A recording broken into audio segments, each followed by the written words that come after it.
Hello, Radhe Krishna, हर हर शंभू, जय हो शिव शक्ति। तो आपके पड़ोसियों ने कहना शुरू कर दिया है कि आप तो क्या हैं, आप तो क्या कहना शुरू किया है आपके बारे में, क्या बातें कर रहे हैं आपके पड़ोसी। सब कुछ जानने की कोशिश करते हैं टैरो कार्ड के माध्यम से। जनरल रीडिंग है, मेल फीमेल दोनों के लिए समान है। फटाफट से लाइक शेयर सब्सक्राइब करिए, अपनी एनर्जी को सेंड कीजिए। दिए हुए व्हाट्सएप नंबर पे आप संपर्क कर सकते हैं पर्सनल रीडिंग के लिए। पर्सनल रीडिंग फ्री नहीं, अब बेहद आवश्यकता होने पर ही रीडिंग लें। तो डीपी पे सारे चार्ज दिए हैं और व्हाट्सएप पर ही मैसेज करेंगे। तो चलते हैं, कार्ड मैंने शफल कर लिया। और हाँ, मैं बता दूं, अगर किसी को टैरो ट्रेनिंग लेनी है, सीखना है, बेसिक एडवांस जो भी कोर्स करना है, वो भी संपर्क कर सकते हैं। वो उसके फीस के बारे में पूछ सकते हैं। 15 दिन का कोर्स होता है, आप बन जाते हैं मेरी तरह टैरो रीडर। तो चलते हैं रीडिंग पे। देखो, अगर बात करूं मैं आपके पड़ोसियों की, तो देखो, पड़ोसी भी आपसे ज़्यादा मतलब रखना नहीं चाहते हैं। जब आप किसी से मतलब रखना नहीं चाहते हैं तो लोग भी आपसे ज़्यादा मतलब रखना नहीं चाहते हैं। लेकिन कुछ ना कुछ तो ऐसा होता है कि आप संपर्क में आए और आपस में बहुत बातचीत हुई और अच्छा सब कुछ होते हुए और फिर अचानक से आपने दूरी बना ली। तो आपके पड़ोसी कुछ तो कहेंगे, कुछ तो सोचेंगे, विचारेंगे। ऐसा नहीं है ज़बरदस्ती कोई आपके घर में घुसना चाहता है। कुछ लोगों की तो हैबिट है आपके पड़ोसियों की, जो ताक झाक वाली आदत है या गॉसिप जैसी नेचर मुझे दिख रही है, जिनको एक चुल्ली होती है कि इसके जीवन में आखिर चल क्या रहा है। अगर आप अकेले हैं, मेल फीमेल जो भी हैं, तो फिर और ज़्यादा निगाह रखना या बातें करना। जैसे कि ये पड़ोसी जो होते हैं, अपना परम धर्म कर्तव्य कहते हैं, परम नियम कर्तव्य जो भी कहिए, वो समझ लेते हैं कि हाँ, अगर ये आपकी बात नहीं करेंगे या आपके बारे में कहेंगे नहीं, तो जैसे कि इनकी रोटी हजम नहीं होगी। तो इस टाइप के भी कुछ लोग हैं। लेकिन अगर मैं बात करूं आपकी, तो आप अपने आप में हो गए हैं। आप अपने काम पर ध्यान दे रहे हैं, आप किसी की बातों पर ध्यान देना नहीं चाहते हैं, क्योंकि आपकी खुद की उलझन है, खुद के दर्द, खुद की तकलीफ़ इतनी बड़ी है कि आप किसी से शेयर भी नहीं कर पा रहे हैं। आपको पता है, अगर आप घुलेंगे मिलेंगे, लोगों में बैठेंगे, तो आपके मुंह से कुछ ना कुछ तो अपने बारे में निकलेगा। और आप बिल्कुल भी नहीं चाहते कि आपकी इमेज डाउन हो। जैसे कि मैं अगर देखूं यहाँ पर आपके अंदर की भावना को, तो मुझे ऐसा महसूस होता है कि आप ये बिल्कुल नहीं चाहते हैं कोई आपको बेचारा करके समझे, या कोई ये कहे अरे बेचारी को हेल्प की ज़रूरत है, या बेचारी की ज़िंदगी ऐसी है।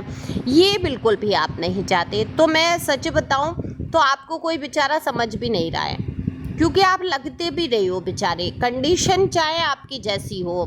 देखो, बेचारा तो कोई होता ही नहीं है। हमारे यहाँ कहा जाता था, जिसके माता पिता जिंदा हैं तब तक तो वो बेचारा कैसे भी नहीं हो सकता, चाहे उसके ऊपर कोई परेशानी आए। ये बात भी सच है, क्योंकि भगवान के बाद एक माता पिता का ही रूप स्वरूप ऐसा होता है जो चाह कर भी अस नहीं बस जैसी भी कंडीशन में आपकी मदद करते ही करते हैं। अब आज का ज़माना और हो गया है, क्या ही माता पिता, जितने भी केस देखो, इतने वीडियो, इतनी चीज़ें देखते हैं कि माता पिता ही बच्चों के दुश्मन बन जाते हैं। तो आजकल तो कोई रिश्ता नहीं रहा, पति पत्नी का रिश्ता नहीं रहा, माँ बाप का कोई रिश्ता नहीं रहा, कुछ रहा ही नहीं है। लेकिन हाँ, आप जिस टाइम से हैं, आपके जो घर है, परिवार है, आप नहीं चाहते हैं आप किसी के सामने रोने जैसी परिस्थिति में। आप चाहे कितने भी कष्ट में, चाहे वो आर्थिक कष्ट में है, चाहे शारीरिक कष्ट है कोई, चाहे मानसिक कष्ट है, आप किसी को कुछ कहना नहीं चाहते, और इसीलिए आपने लोगों से दूरी भी बनाई है। आप समझते हैं कि आप दिल जब बात करेंगे तो लोग अपने तो दुखड़े आपको सुना देंगे तमाम। आप पहले से इतने भरे हुए हैं, इतने दुख में हैं, अब आप 2-4 लोगों के दुख सुनने जैसी कंडीशन में नहीं हैं। और आप नहीं चाहते कि उनकी बातों बातों में आप अपने भी दुख कह दें, क्योंकि आप बाहर से बहुत स्ट्रांग हो चुके हैं। बहुत, मैं ये कहूँगी, अगर बहादुरी शब्द आपके लिए यूज किया जाए तो वो कम नहीं होगा। आप बेहद बहादुर हैं, बेहद हिम्मती हैं, और इन हालातों में जिसने हिम्मत रख ली हो उसको बहादुर कहेंगे नहीं तो और क्या कहेंगे। तो लोगों ने कहना शुरू किया है, आपके पड़ोसी ने भी कहना शुरू किया है, जो लोग आपकी ज़िंदगी में दाग झाँक करते हैं, जिनको आपके बारे में थोड़ा बहुत पता रहता है, उन्होंने कहा है कि भाई ये अकेला इंसान बहुत बहादुर है। बहुत बहादुर है, ये इतनी जिम्मेदारियां संभाल कैसे लेता है। अगर हम इसकी जगह होते तो पागल हो गए होते। ऐसी कंडीशन आपकी दिख रही है। तो लोग आपके लिए बात करते आए हैं शुरू से, हमेशा से, और आज भी आपके लिए यही बात हो रही है। और लोगों ने कहना शुरू किया है कि आप थोड़ा सा घमंडी हो गए हैं, आप अपने आप में रहने लगे हैं, आप किसी से मतलब नहीं रखना चाहते हैं। अपने पैसे का घमंड गुरूर दिखाते हैं, अपने सौंदर्य का घमंड गुरूर दिखा रहे हैं, जैसे जिसके मन में आ रहा है, क्योंकि आपने दूरी बना ली है। आपको पता है आपकी वैल्यू समझने वाले इंसान नहीं है। देखो, आपके आस पड़ोस के लोगों की मेंटलिटी उतनी मैच आपसे नहीं करती है जैसे आपके सोचने का जो स्तर है। आप एक आध्यात्मिक व्यक्ति हैं, आप अध्यात्म की दृष्टि से सोचते हैं। आपको चाल फरेब, इसकी उसकी बुराइयां, बैठ के चर्चा पर चर्चा करना आपको बिल्कुल भी पसंद नहीं है। अच्छा, आप बैठोगे भी तो क्या होगा, आप नहीं भी करोगे तो उन लोगों का नेचर है कि वो दूसरे की चर्चा करेंगे ही करेंगे। और जब वो दूसरों की चर्चा करेंगे, आलोचना करेंगे, तो आप बिल्कुल भी कर्मा हाँ सही बात कह के नहीं बनाना चाहते। अब होता क्या, चार लोग जब बैठते हैं तो मुँह से निकल ही जाता है हाँ सही कह रहे हैं। तो सही कह रहे हैं कहते ही कर्मा क्रिएट हो जाता है कि यानी कि आप भी शामिल हैं इस चीज़ों में। तो आप नहीं चाहते कि इन चीज़ों में इन्वॉल्व होके अपना कर्मा क्रिएट करो। और क्या ही मतलब बनता है, हम दूसरों के अवगुणों को क्यों देखें, हम जो चीज़ें देखेंगे वो हमारे अंदर आएंगी। तो आप बिल्कुल नहीं चाहते कि दूसरों की बुराइयां देख के और अपने जीवन में वो सारी बुराइयों को, वो एनर्जी को, नेगेटिव चीज़ों को आप अपने अंदर लाएं। आप पहले से ही इतने परेशान हैं, हालांकि परेशानियों से लड़ना आप सीख गए हैं, जूझना आपको आ गया है, आप योद्धा हैं जीवन में। शुरू से आपने ऐसे कदम उठाए हैं, अब आप एक एक कदम फूक फूक के चल रहे हैं। तो आपके पड़ोसियों ने कहना शुरू कर दिया कि भाई देखो, ये अकेले अपनी जिम्मेदारियां उठाता है, निभाता है, लेकिन एक बात तो है, ये गजब का होशियार व्यक्ति है। अगर चालाक भी कोई कह रहा है तो वो भी कम नहीं है कि ये गजब का व्यक्ति है। ये अपने विषय में भनक भी नहीं लगने देता है, ये आखिर कर क्या रहा है, क्योंकि लोगों को आपकी कुछ भी पता नहीं चल रहा है। आप कर क्या रहे हो, आपकी लव लाइफ के बारे में नहीं पता, आपका मैरिज स्टेटस क्या है, आपके लफड़े झपड़े हैं भी या नहीं, और लोग चाहते हैं कि उनको पता चले आपके जीवन की कहानी। तो उन्होंने कहा कि भाई इसने तो एक बाउंड्री क्रिएट कर दी है, इसके जीवन में चल क्या रहा है ये नहीं किसी को बताना चाहता। ये अपनी मनमर्जी से चलने वाला एक व्यक्ति है, ये दूसरे को अपने जीवन में इन्वॉल्व नहीं करना चाहता। भाई ऐसे भी कोई रहता है, समाज है, संसार है, पड़ोस है, इनको देखना चाहिए, पर नहीं, काम हम ही आएंगे इनके। लेकिन ये तो किसी से मतलब ही नहीं रखते हैं, इनको तो बड़ा ही घमंड है अपने पैसे का, अपने रुतबे का, अपनी खूबसूरती का, अपने घर का। हो सकता है आपका घर अच्छा हो या आप बहुत डेकोरेट करके रखना चाहते हो या रखते हो, तो उसको देख के एक जलन पैदा हो जाती हो। तो इसी बात को कहते हैं लोग कि आप बहुत घमंडी हो।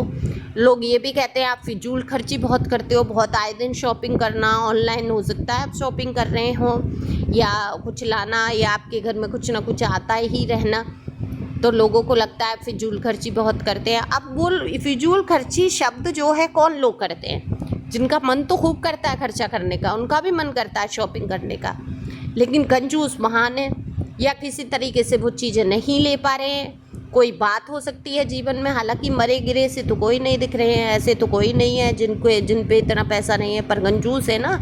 या शॉपिंग के लिए भी अकल चाहिए होती है कि घर में क्या चीज़ चाहिए, कहाँ कौन सी चीज़ डेकोरेट करना है ना, इसकी आवश्यकता, उसकी आवश्यकता। आपको होम डेकोर का बहुत शौक़ हो सकता है, या गार्डन वगैरह सजाने का, कुछ ऐसा मुझे दिख रहा है जैसे सजावटी चीज़ों का, या ख़ुद को ही सजाने का कोई तो चीज़ है। या तो आप फैशन डिज़ाइनर हो सकते हैं, या आध्यात्मिक व्यक्ति हैं तो कुछ भी अध्यात्म में हीलर वगैरह हो सकते हैं। आप है होम डेकोर का भी आपका दिख रहा है, और एक्टिंग में हो सकते हैं, अगर नहीं है तो हो सकता है चाह सकते हैं। आप दिखने में खूबसूरत हैं, मॉडल जैसे दिखती हैं। तो लोग ये भी कह रहे हैं कि भाई इसने अगर दूरी बनाई है तो हम भी इनसे दूरी बना लेंगे। हम क्या ऐसे ही पड़े हैं कि हम जाएं इनके घर बार बार इनसे रिश्ता जोड़ने की कोशिश करें और ये हमसे मतलब ना रखें, है ना। कोई ये बाहर से नहीं है, ऐसे नहीं आए हैं, आसमान से उतर के आए हैं क्या कि हम ही इनको पूछते रहें। ऐसी भी बातें करते हैं लोग। तो देखो, अगर आपको अपने जीवन में कोई उलझन में आप फंसे हुए हैं, जैसे कि मैं देख पा रही हूँ कार्ड में कोई भारीपन है आपके दिल में, तो उसके लिए आप पर्सनल रीडिंग करा सकते हैं। ओके, पर्सनल रीडिंग पर फ्री नहीं है, देख लेना डीपी पे चार्ज, जो भी रीडिंग आपको चाहिए हो वो ले लेना। बाकी आप व्हाट्सएप पे मुझसे फीस पूछ भी सकते हैं। तो ज़्यादा दिल पे वजन मत रखो। कुछ पड़ोसी आपकी प्रशंसा कर रहे हैं, आपकी हिम्मत के बारे में कह रहे हैं कि आपके अंदर वो हिम्मत और जज्बा है वो कभी जीवन में नहीं जुटा सकते। अगर आपने एक मुकाम हासिल किया है और आप थोड़े से अपने आप में हो गए हैं, तो इसमें घमंडी जैसी कोई बात नहीं है। ये भी कुछ लोग कहते हैं। हर पड़ोसी आपकी आलोचना नहीं करता है, बहुत सारे पड़ोसी आपके सहयोग के लिए भी तैयार हैं, तो उनकी तरफ गौर करने की ज़रूरत है। जो लोग आपका सहयोग करना चाहते हैं उनकी तरफ आपको ज़्यादा ध्यान नहीं देना है। जो आपकी हमेशा आलोचना करते हैं वो सिर्फ आपका पैर पकड़ के खींचना चाहते हैं कि आपके जीवन में कठिनाइयाँ आएँ, आप परेशान हो जाएं, आप आगे ना बढ़ पाए। तो खुश रहो, मस्त रहो, आगे बढ़ते रहो। Thank you for watching my channel. Thank you angel, thank you God, thank you प्यारे व्यूअर्स।